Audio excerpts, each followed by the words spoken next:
Benue is bleeding. One attack too many.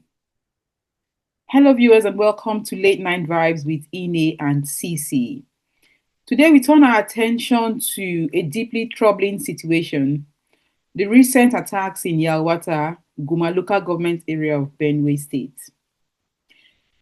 This attack have left communities devastated and lives tragically lost. We deeply sympathize with the people of Yelwate and the entire Benue people. Unprecedented and unprovoked. That's how locals describe the brutal onslaught that has left Yelwate reeling.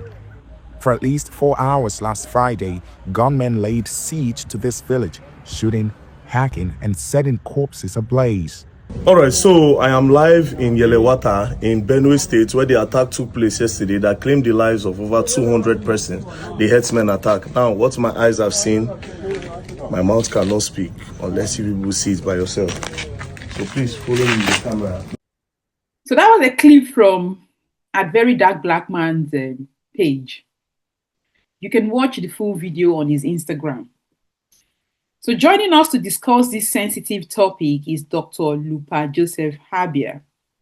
He holds a doctorate degree in business administration from the University of Wales. Dr. Abya has a close connection to the affected region. However, he is based in the UK.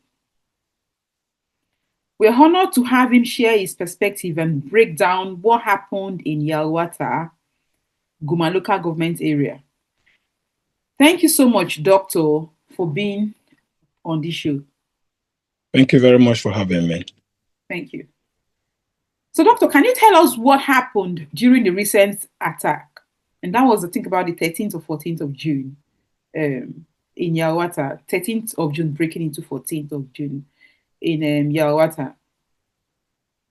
Yeah, first of all, I want to send my condolences to the Benue State government and the people of Benue State over this tragic incident that happened on the 14th of June. It is something that have actually left me, wondering and not being able to sleep. I'm hoping that these attacks will be curtailed and will be prevented, so it doesn't occur again. I won't be going into specifics regarding how these attacks happened because I might not be privy to some of the information. But from what we've heard is that the attackers, I think at this point I won't be trying to label them just yet, but they actually came in around 2 a.m., attacked the villagers who have lived in these communities over the years, their farms, and everything in these communities. They came in numbers. We understood they came on motorbikes in their numbers, and then unleashed the mayhem on these people that were fast asleep. It is unfortunate that the security have not been able to give us a very good information as to how it happened. But like I said, the information that we got from the villagers suggests that it happened around 2 a.m. when they were all asleep. There wasn't any sort of reprisal. There wasn't any sort of, any prevention from the security agents. And a lot of people were killed. A lot of properties were damaged. The worst thing is that people were not just killed with guns. People were actually burnt to ashes. Families, families of 5, families of 6, burnt in a room. Yes. Was quite tragic. But I think that's what I can say for now. I will talk about more as we go into the station. Thank you. As from what the governor said, Father Isan Halia said, I think when I listened to the news, the death tolls were over 100 now. Of course, people are speculating around 200 or thereabout. So it's going, it's over 100, or whether one or two, but it's just not supposed to happen again. This has been happening again and again. So, and my deepest condolences with the Benue people. So, how has this, like, you talked about it, but can you throw a bit more light on how this has affected the local community and the victims' families? Well, I mean, it's quite unfortunate. I will say again, there's no amount of impact that you could actually quantify. And we're talking about lives that were lost here. We're talking about properties that were burnt, destroyed within seconds. These are people that have lived in these communities, like I said earlier, over the past years. They had their extended families. They've had, families generations upon generations. So it's something that has caused sort of it's impacted on them in a way that no one can actually quantify. Their farms have been damaged, have been destroyed. Some of them you can't even, there's nothing the government can actually do now to say, well, maybe we're trying to help, because that family members have been killed. How much of compensation can they get from the family members being killed? The houses have been raised down. How much will the government be able to compensate them for have these properties back? So it's actually a very huge damage that we cannot quantify. These people are traumatized. These people actually in a wandering state. I can't imagine myself as one of the people living in these communities going back to these communities anytime soon.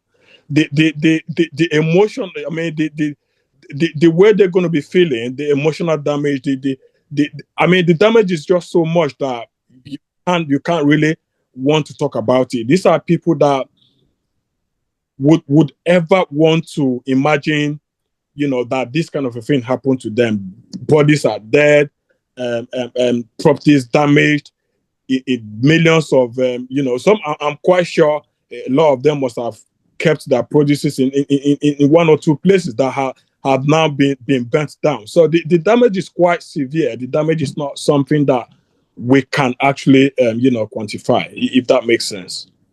It does make sense, and it's a very sad situation, because it's been occurring again and again, and even after the Yelwate attack, it's also in the news again that they went again and attacked. So it's just been occurring, and the impact it's definitely horrific.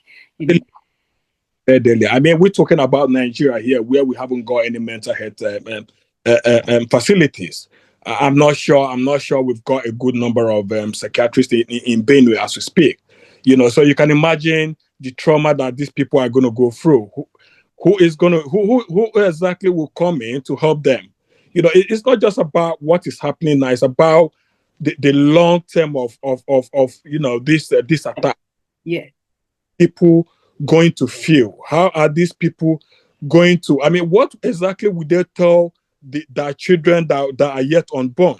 It's quite a severe one. And if you look at where they are at the moment, I'm sure. Well, that's something that I will speak about as we go on. But all right. It's really damaging, I must say. Fair enough. Please don't forget that point. If it's vital, because everything you say here will be vital anyway. And it's quite traumatizing, just to even watch the videos and see the families. My heart just broke down. It's really traumatizing. And do you believe the attack was preventable? Well, for can I just come in and say something? If I play this video quickly from Dr. Puga Bitrus, Puga Bitrus is the national president of the Middle Belt Forum. He said this in an interview and with Arise News. Let me play the video quickly. Before the Yelwate thing happened, the sad, barbarous attack on the people, the peace-loving people in Yelwate. I had on the 27th of last month a security alert sent to me by somebody that the Fulani were planning to attack Yelwate. I have it on my phone.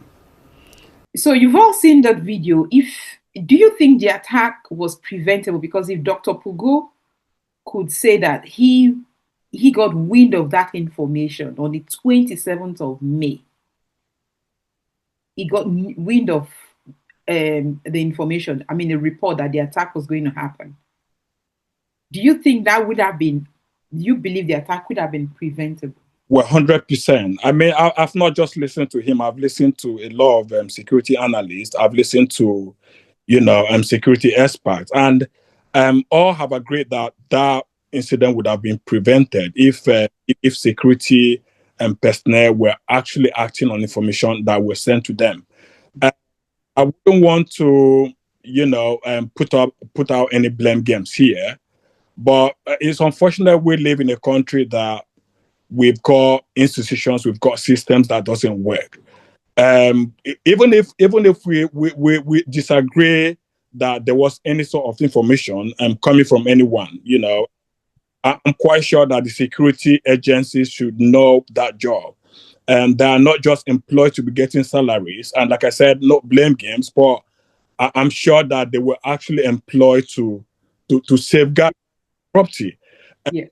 So it would be unjust, it would be unfair for me to sit here and say the attacks were not, were not preventable. These are things that, we should have been able to do better, to be very honest.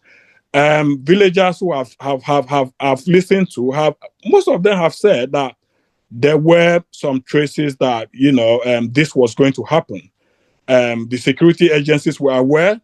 Mm-hmm. Like I said, I'm not blaming them, but I know for a fact that if at all they knew what they were actually up to, they would have been able to prevent these attacks. This is not the first time these attacks have happened. If you are quite aware of Benue, you will understand that these attacks have happened in this same place over the years. Now, the unfortunate thing is that even when information are being passed, the securities will always look the other way around for reasons that are best known to them. I've listened to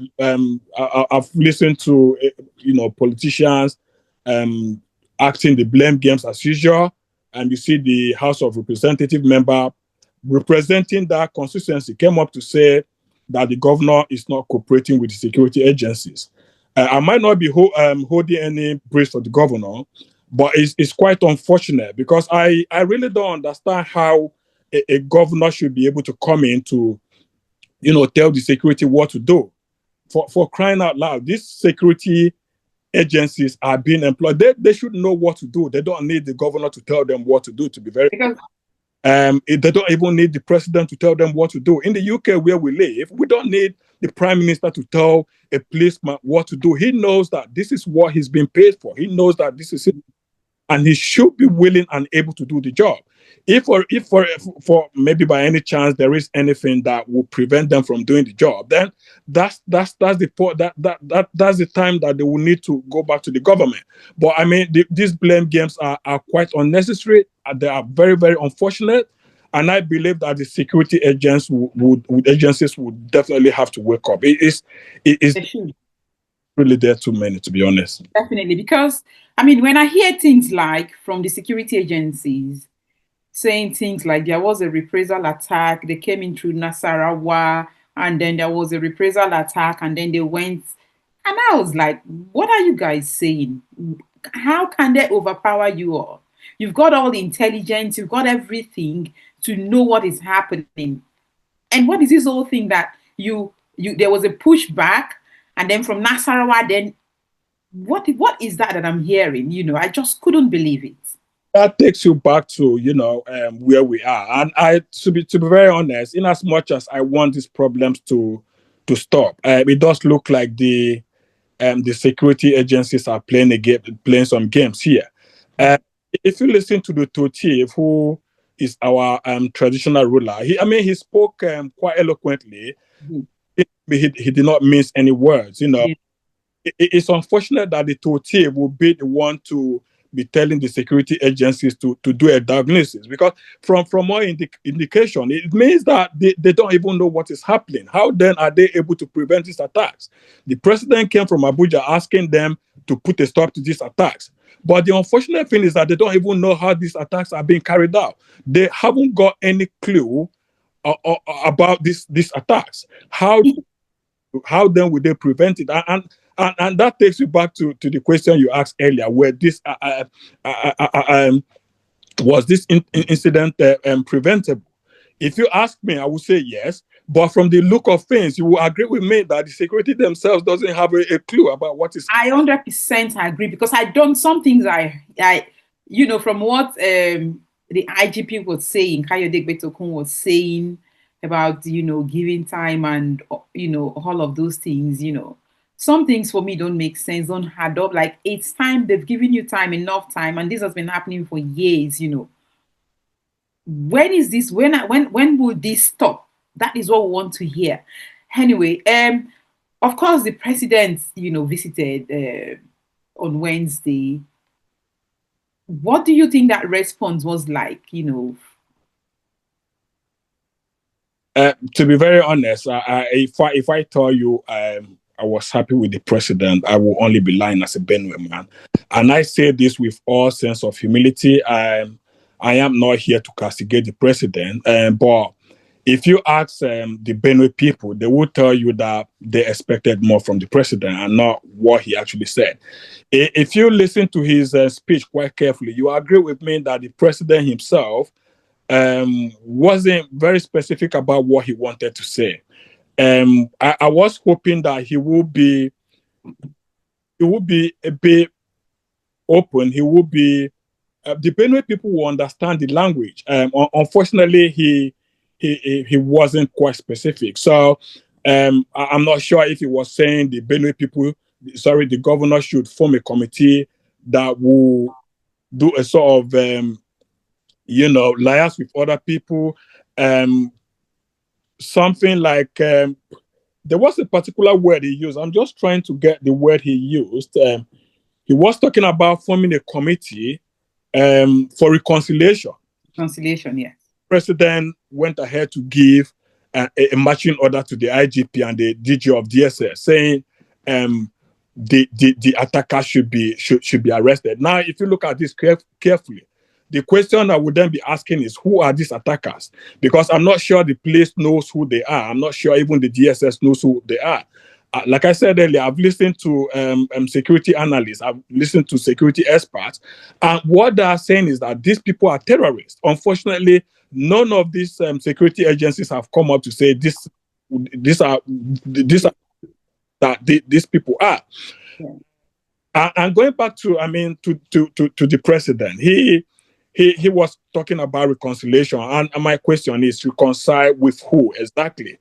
I was asking. And if the president is actually saying we should go and reconcile, why then is he asking for the arrest? Arrest who? Because from what he's saying, it means that there's a problem. There's a fight between two people. So if the president knows these people, I think it would be the Benue people are actually interested to know who they are. If he's calling for reconciliation, my humble self, I'm quite happy to see these people. I'm hoping to see how that reconciliation will go.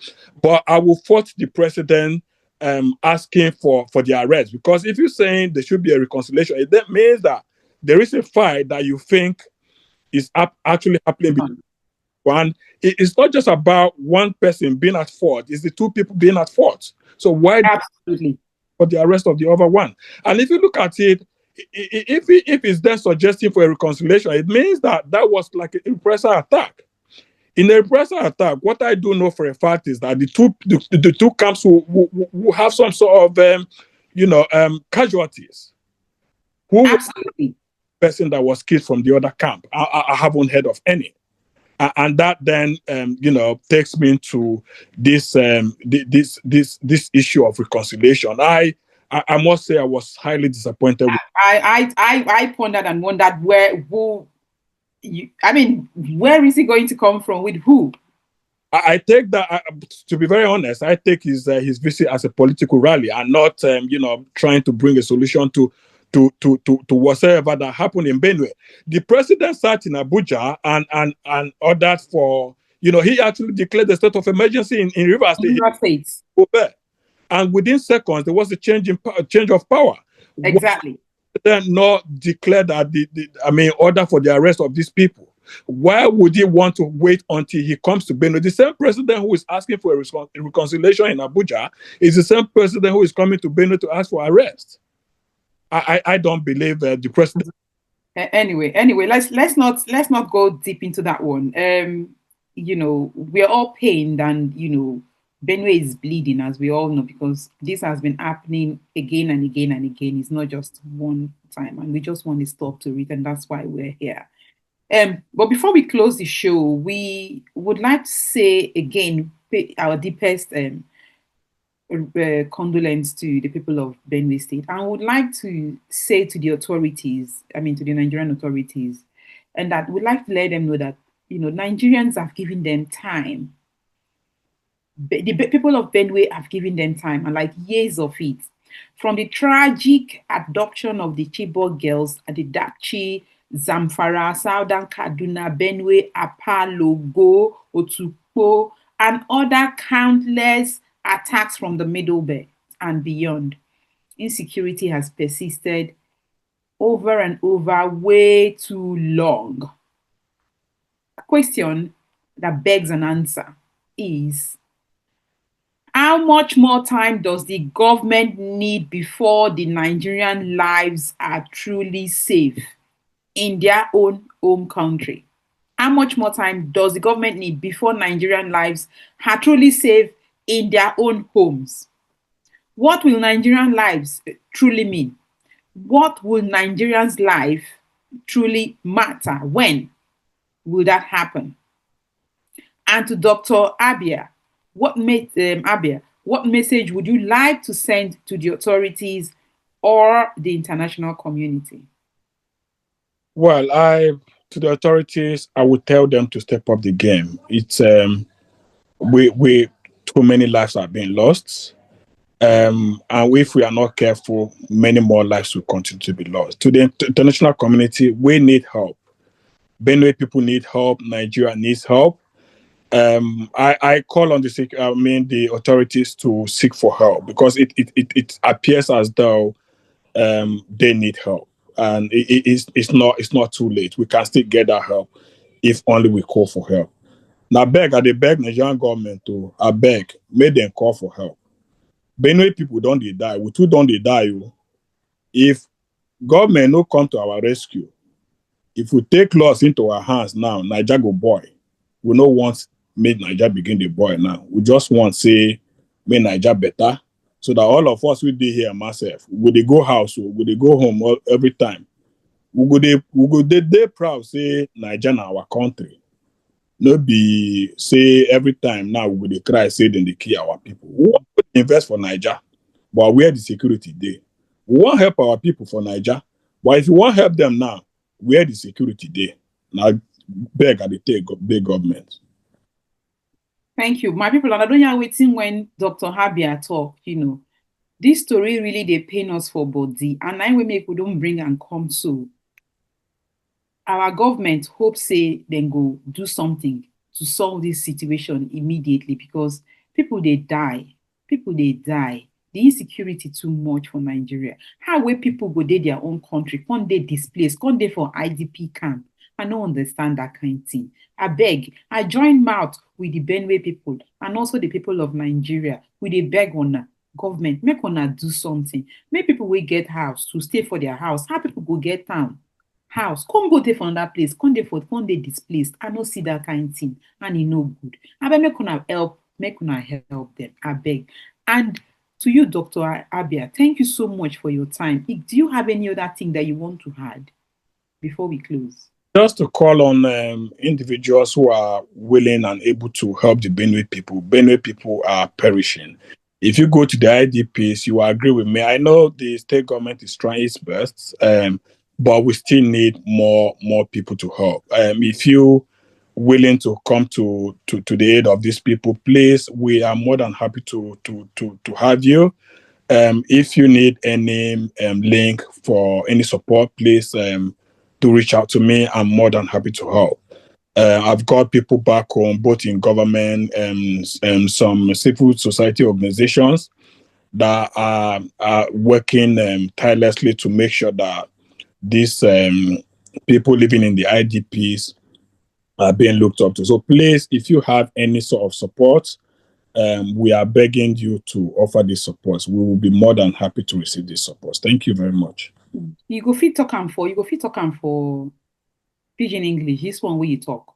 Now I beg, I beg. Any person where fit help us, Benue people, these people with the IDPs now, the hunger, the mama them well. I know say our government they try, state government they try. But if you get any small thing where if you help, drop for these people with the IDP, even if na small water where they go drink, if na small food where they go take chop, I beg, we they call on una, may una help us. We know say government no fit do am alone, no. Any small thing where if we bring now, it go help these people. If na water or if na small food or if na small akara where you can't give, may people help us. Civil society organizations they. You get people where they on ground gidigba. If you need if you want support, please, if you reach out to me now, I feel tell them, say, see who wants support to, I will go happy to receive your support. Good. And you go drop your number, your details for our YouTube. We'll go drop in details for our YouTube page and make una just contact us. And I'll also drop my email address. Una please send me an email. If I no reach Dr. Abya, una go reach me. And as usual, with the Benue people, we stand in sorrow and solidarity for the victims and the survivors. Benue is crying, and we must not look away. I want to say thank you so much, Dr. Abya, for your time, and I hope to see you very soon. Thank you so much for coming on the show. Thanks very much for having me. It's a pleasure. Thank you.